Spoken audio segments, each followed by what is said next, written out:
On this episode of the Workers Podcast, we'll take a look at the topic we know in the union circles as the 3 M's, or menstruation, maternity, and menopause.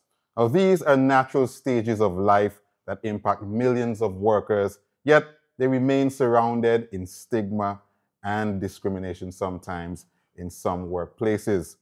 How can we break the silence and push for better policies and also create a more supportive work environment for all? Stay with us as we dive into this very crucial conversation with our guest, Sister Hazel Luke. She is a Senior Industrial Relations Officer at the Antigua and Barbuda Workers Union and also our training coordinator. She's also a very strong and vocal advocate for workers and women. Let us welcome again Sister Hazel Luke. Sister Luke, thank you so much for being a part of the Workers Podcast. Thank you. And I'll say Brother Anderson because we're colleagues here. Indeed. Right. Thank you for having me this afternoon. Absolutely. Yeah. Sister Luke, I'll start by asking you this. Can you explain for us and give us some broader context and perspective on Uni Global's 3Ms? What is this initiative all about? And why is it important for workplaces? First, let me give you a little brief background. The Antigua and Barbuda Workers Union is an affiliate member of Uni Global Union. And we also have representation as a titular member for Uni Equal Opportunities, one of the Americas, the Caribbean Committee. And so what Uni does is serve their constituents in ensuring that they provide training resources, programs, representation of those issues that are raised in conferences, conventions, workshops, all based on the needs of all affiliates in the world. So the 3M initiative is to ensure that female workers globally are given the platform to voice these pertinent issues, both as a trade union and workplace issue that affect decent work. So what we can do is to ensure that we have a collective approach in dealing with the effects on performance, productivity, attendance, participation, and to create that avenue in collective bargaining, in protecting and providing benefits and upending their rights as human beings. Okay. Now, as a woman and as a trade unionist dealing with workers, what can you tell me about how these issues, menstruation, maternity, menopause, tell me how these issues generally impact women in the workplace? We have no real statistics or empirical data to support the impact of the 3M on our women. But what we have is an accountable experiences as a trade union as to what girls and women go through when we have disputes and when women call in sick or call late, unable to function because of these symptoms, which are biological in nature, then we have a pretty good idea of what is happening in terms of how menstruation is affecting them, how maternity is truly affecting them, and how menopause is actually affecting their lives when we are confronted with these issues as a union. And I suppose a natural follow-up question would be, how can employers and even colleagues in the workplace be more supportive and develop more inclusive policies that help women through these circumstances, these natural circumstances? Well, we in our society we lack openness in terms of discussing certain topics. So there is a lack of empathy, and workers face reprisals, and there's a nonchalant approach in dealing with genuine complaints of unwellness where women are. So what we could do is provide a support system, EAP programs, employee assistance programs. We could also set up policies that are supportive to the needs of women when these occurrences appear within the workplace, and provide a space, a safe space for women to be able to be productive while they understand that they're being taken care of, or the employer or colleagues are sympathetic to what is going on with them at the time. What would you say to some people who might be of the opinion who might say something like, these issues, maternity, menopause, menstruation, shouldn't be priority workplace issues, and perhaps women are always grasping for more and more leniency in the workplace. What would you say to people who may be of that opinion? Because I've heard these thoughts expressed on social media and in other quarters. Well, it is so sad that these issues, we have to say these, and they're all biological in nature, have been invisible over the years, Mm-hmm. and we have to begin to create opportunities for discussions and understand that they are real things happening within the bodies of these women, and it is not that they want special treatment, because if you have a very talented employee, or you have talented employees as women who are skilled and who can offer you the type of work that you need to build your company, then you look into the fact that here certain things are happening at certain times. This employee is either late, either calling in sick or unable. We have to look at what is the cause. Why is this taking place within the workplace, Yeah. and begin to set up investigatory, systems Yeah. to understand exactly what is happening with your employees.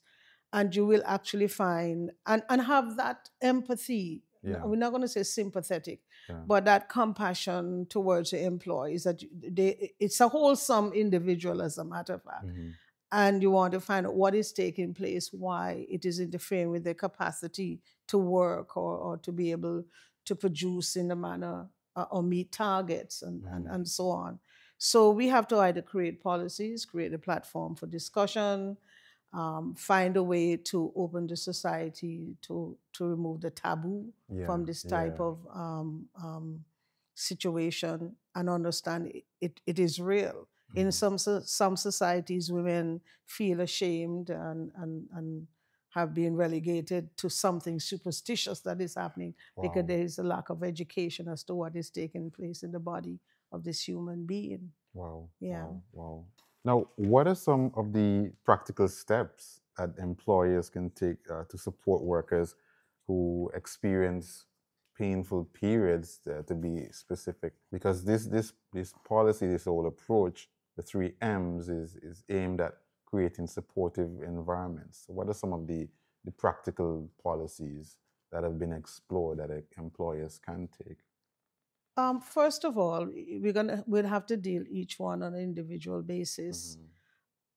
We have to ensure that we can use a tripartite or use a bipartite position of negotiating comfortable spaces for women who have just returned from maternity and would need to have breastfeeding space, accommodation. We could improve that, because it does happen in other countries in the world, where there's a space created for mothers who have returned from work with young babies, 3 months, and allow them to take the time off, breaks, sufficient breaks to be able to breastfeed. In the case of increasing adequate maternity time to spend and nurture babies, and to ensure that the proper mechanisms are in place for them to be able to also access additional health care if they need, in terms of having an insurance, medical insurance on the workplace. In terms of menopause, that has to do a lot with the environment, because women do suffer from probably anxiety, insomnia, irritability, and things like that, or hot flashes. It means, therefore, there's going to be need to adjust the layout of the business, the workspace, ensure that cooling systems are adequate for all, because not all female will be experiencing the same things at the same time. And also ensure, as I said, there are employee assistance programs where persons can access therapy because, as I said, in first world and now a lot of unions around the world are doing, putting in those mechanisms in place to ensure that as their workers produce, they're able to take care of their health. And then you have menstruation. We have been advocating, and we are creating proposals. And I say we are mostly myself, and it's something that I brought forth in our office officers meeting Yeah. to look at menstrual poverty pay. Uh-huh. 'Cause whereas you're not increasing workers' wages, there could be provisions made within the workplace to have certain supplies for women. So at least they know Okay. that if they're out of pocket, there's some provision for them for them to be able to access such supplies. If you cannot give an increase within the collective agreement or have some specific article or clause relating to that, you can have a space provided with these supplies. It does happen in other countries around the world, and I would be proud to sometime in the future say that Antigua is part of the whole progressive movement, Yeah. in increasing that type of benefit in the workplace. But there's still time yet, and I'm pretty sure Yeah. we'll be able to make that work. I can Yes. see such a proposal being very helpful, obviously, to some people who may be in need of that sort of support. Yes, we also want to also to put forward that women are not seeking anything extra more than any other gender, because we also want to include that men do suffer from what we call andropause. So Okay. if we have men who are not afraid to speak up because of the fact, yes, we have a society that is closed, and we do not allow people to speak for fear of being, called out or saying something adverse to you as an individual, then we'll be able to look after both gender. Yeah. Not just the women, but we look after the men who suffer from andropause, women, menopause, men, andropause. And some of the symptoms are very much the same, but men do not speak. Yeah, correct. Yeah. Right? We just want to be able to have that environment. And we, the Antigua and Barbuda Workers Union, we have started it already in our women's meeting, International Women's Day, and now recently our annual women's conference, where we see you have to say for the very first time that girls and women are speaking out, because Correct, we let them know it's okay to speak. And in order for us to change conditions, we have to say something about it, that this is what has been existing. Yeah. And it has not been dealt with. So now we are able to look at it, and we have the platform now, we have the support worldwide, well, globally, from other unions to bring that forward and have that support. Let's come back just briefly to menstruation. And I wanted to get your thoughts and your opinion on this idea. Do you think that it would be helpful should women who may be experiencing difficult cycles be given accommodations such as flexible working hours? Do you think is that something that that you might want to think about in the future as you make inroads on these 3 M's? It's not something I mentioned first, because I know that is we have tried that in other instances in expanding work and giving persons an opportunity to even be more productive, so to speak. Okay. Would have those flexible hours. Yeah. One, to allow them to attend to certain family needs, Yeah. to allow them, if they have to study, they know they could study in between hours, and yet to be able to have those flexible hours to continue their development. It's that is going to be a struggle and a challenge in flexible working hours, because we have not yet developed in that consciousness in giving flexible working hours. There will be shift hours, shift hours of work, where probably there could be some specification in offering a different shift to that employee in order to allow them to recuperate. That would probably be one of the easiest way to deal with this. But we have not yet reached the point of offering flexible working hours. Yeah. But that would have been one of the greatest considerations. Mm-hmm. Or allowing that employee, rather than working at 8 a.m., you allow them to work at maybe 10 Okay. a.m., Yeah. adjust their working hours Yeah. Yeah. to allow them to deal with self or recuperate if they are. Yeah. Because to me, it would reduce probably some of the habitual late that some employers talk about, or lateness, because some lateness we have observed Okay. through our Yeah. discussions Yeah. would be as a result of women who are in menopausal stage, not feeling so well in the early hours of the morning and arriving to work, at that time. So yes, flexible working hours. In place of that, we could look at shift hours, Mm-hmm. allowing an employee to choose sometimes the shift that they could work, assist them. Mm-hmm. Now, how can employers encourage more open discussion and dialogue on these issues?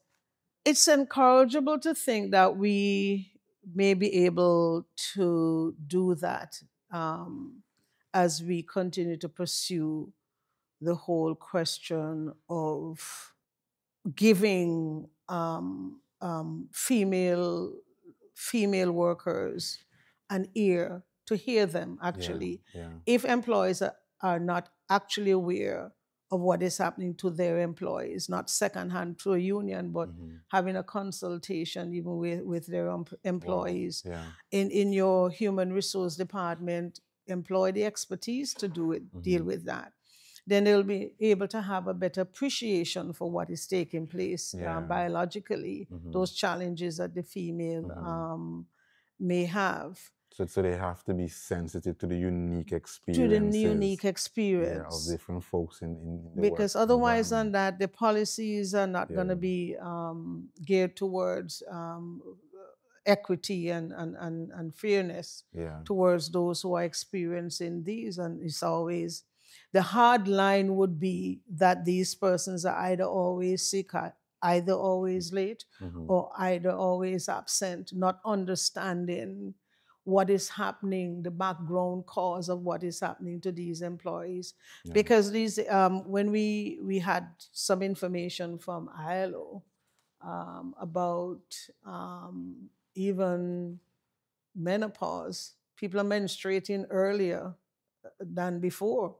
9 years old and even earlier than that. Wow. And these are people who are going into the workplaces, and these also girls and young women who are going into with challenges, biological challenges. Then you have menopause. Women in their 40s are having premenopausal challenges. While it may be attributed to something else, maybe food, environment, or whatever, we have to begin to expand our thinking, our discussion. Correct, on an issue that may very well be important to ensure that the workplace progresses and develop for everyone in the way that it should. Yeah. Absolutely. Now, let's return a bit to our talk on maternity. Tell me, what are some of the unique challenges that women experience returning to work after having a child, a baby? Boy, being a mother myself, I could talk from experience. When I had my first child, I didn't know exactly what to do. So I understood I had 13 weeks. And so I decided, okay, I'm going to take 6 weeks prior to the baby being born, because I wanted to be home to have all of this preparation for this first child. Then having the child, I realized I only have another 7 weeks. I was just 13 weeks. What am I going to do with this kid? This is just fresh out of the oven, as you would say. And then you had to look for proper care, because it's so sensitive. Luckily, at the time I was working with government, and it was easier. And I would use my lunch hour to head home and breastfeed. Wow. Yeah, and I guess there weren't that many cars on the road then. No, at the time, no. That's true. That then at that time, and I would hustle home to breastfeed and back, or I would have my husband would either bring the child to work, and I would go out in the car and breastfeed and then go back into work. Yeah. That wasn't time given to me. That was just me as an individual utilizing the time I have to ensure that the baby was taken care Okay. of. And then you suffer from this emotional detachment or attachment, and the concentration. I wonder if this child is okay and all of that. I do think, and I've always been speaking about that, while we have increased the maternity leave to 14 weeks, we need to advance that conversation because children are left not being cared for properly. And as we're looking as things are advancing, we may ask the question, what is happening to our young people? There's a cause and effect. Wow. Who are taking care of these children? Wow. I mean, what type of nurturing are they getting other than the parent? Because there are the people who are taking care of your children. Yeah. And it's a whole day. Mothers have to leave their baby at the daycare from 8 a.m. until 5 p.m.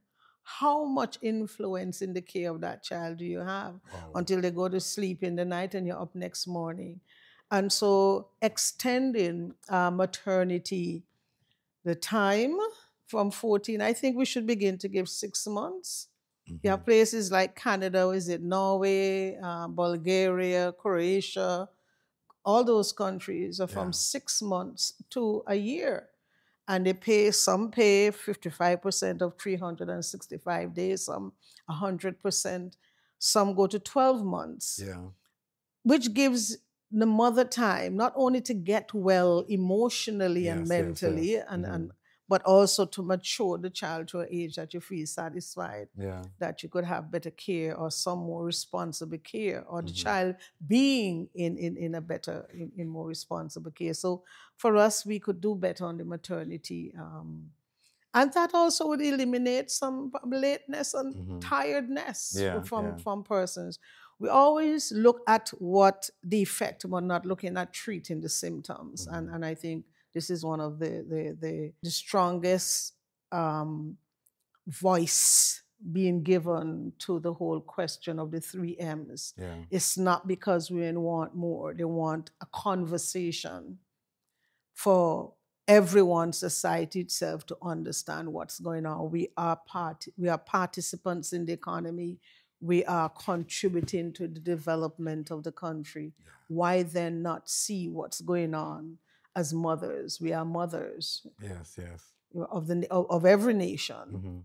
And we are integral to every single development. So why not help us, to develop equally as everyone else, as co-participants in development. Wow. Yeah. No, as you mentioned earlier, it takes a holistic approach to achieve this and to achieve what's best for everyone in the work environment. Yes. Absolutely.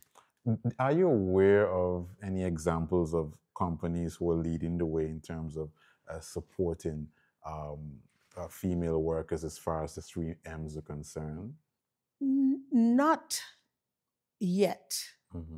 We have, and I do not want to name any for fear that some will probably go against them. We have companies who listen, who are listening. And in our upcoming, at least some of my negotiations, those will be proposals on the table. We have to start somewhere, small steps until we are able to make those larger steps. But some companies are sympathetic towards what it is that we're going to be bringing forward. They're willing to hear and willing to make some move towards even giving small benefits towards that. I'm not sure the menstrual poverty pay yet will get to anyone because that is about the bottom line. Yeah. But I've had one owner who said yes, he'd be willing to have the supplies because he could easily order from outside, in bulk, if not being able to access it locally. We have talked about maternity. I know there are leaders in this country who want to see the increase of that. Mm-hmm. So that I know will be a futuristic goal Yeah. to achieve. In terms of menopause, it is, what should I say, stirring up some curiosity, Yes. because you'll hear, probably that's why so and so is Mm. like that. Or I hear some of the workers say this about this individual, this may be the cause. Yeah. So bringing that education would also help. Mm-hmm. So I would Mm-hmm. not say any wholesale that any company has yet said full yes, but Mm-hmm.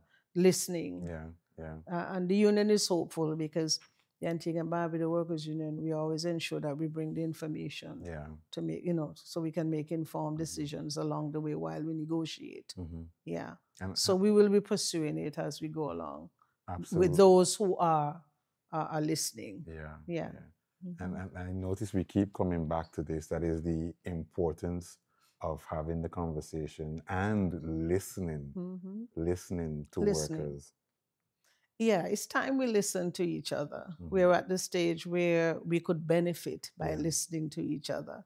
And the long age of conflict, or those things that may have caused a lot of conflict in the workplace, we could realize that we could resolve, some of them by just simply understanding, oh, this may have been the issue. Yes. Why were we beating this Yeah. the whole time? Yes. This issue has been existing so long.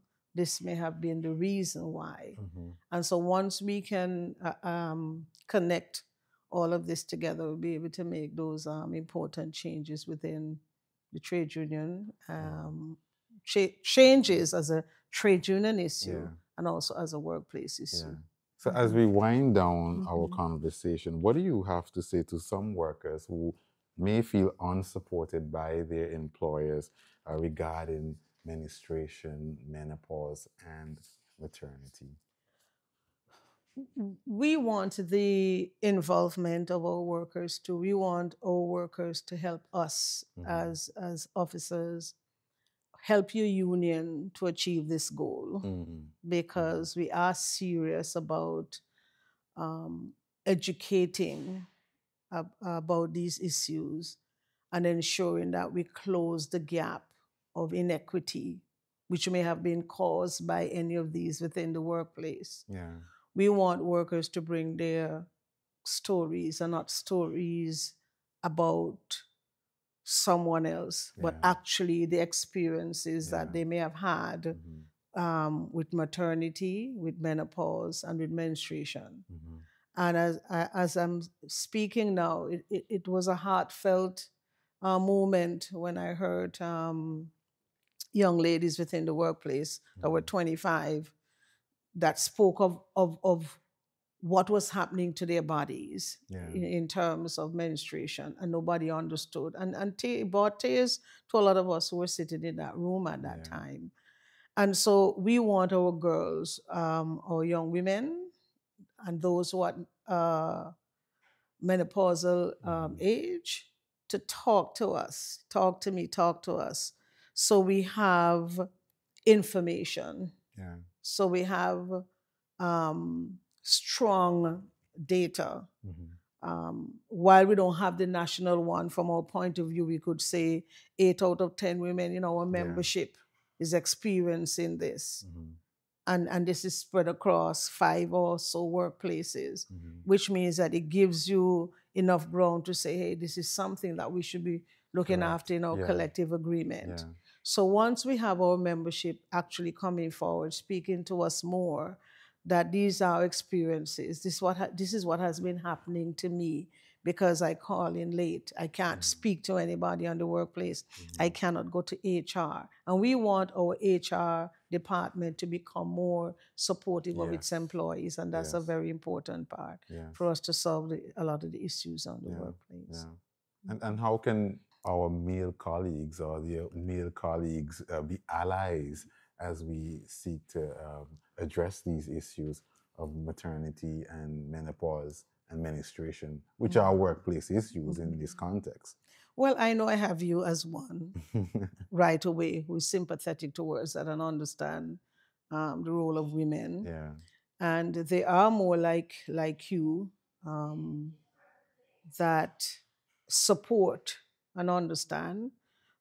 I guess those who are in, should I say, good relationships and is aware of what is taking place with their partners Yeah. are more likely to be more empathetic towards that. Yes. Because they're concerned, they're paying attention. Yeah. We have those men. We have the support of our officers here on that, because they understand what is taking place, not just from a diplomatic, a distance of here, but because they all interrelate with a lot of what is going on, and we share those experiences too. And they have female workers that they are aware of too. And so I would just want to tell our male colleague, it's a gender issue. If your female counterpart is experiencing issues, then you are a part of it too. You should feel whatever is going on. Yeah. We are all in this together. When we think of it, if you have relationships and your spouse or girlfriend or friend or best friend, whomever, is experiencing any of those things, you should be paying attention and be aware and to be sympathetic, because you would understand what they go through when those moments come up. Yes. Biologically, the challenges they have. Yeah. That is enough to say, hey, I understand and I'm ready to speak with you on the issue, and for us to be able to make some movement in correcting, those anomalies that have been going on for so long. Yeah. So we've covered so much ground on this very important topic, this very important issue. But just before we close, what is the key thought that you would like to leave with our audience with regards to this topic? The key thought would be that we are an evolving species. We are not at one place. And what was a taboo in the past and have caused individuals within our society, some of the most important individuals, your female species, to suffer.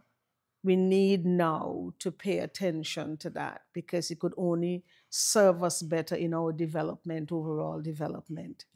And we cannot say we are developing when those issues are still invisible.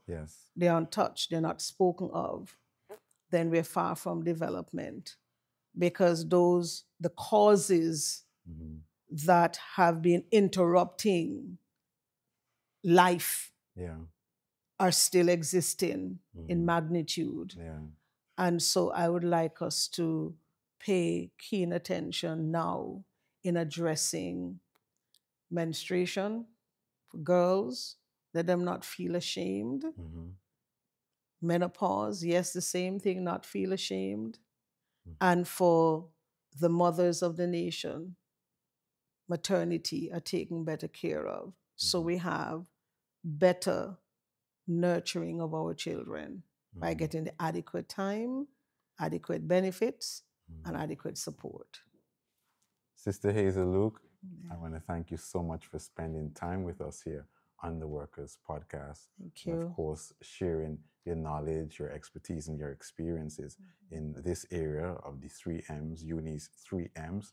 And I'm absolutely certain that all of our audience have been educated and enlightened a lot more on this topic. Thank you for having me. It was a pleasure, and we need to continue the education until we get somewhere. Indeed. Thank you again. Well, that brings us to the end of another episode of the Workers Podcast. Do remember to join us again for more episodes.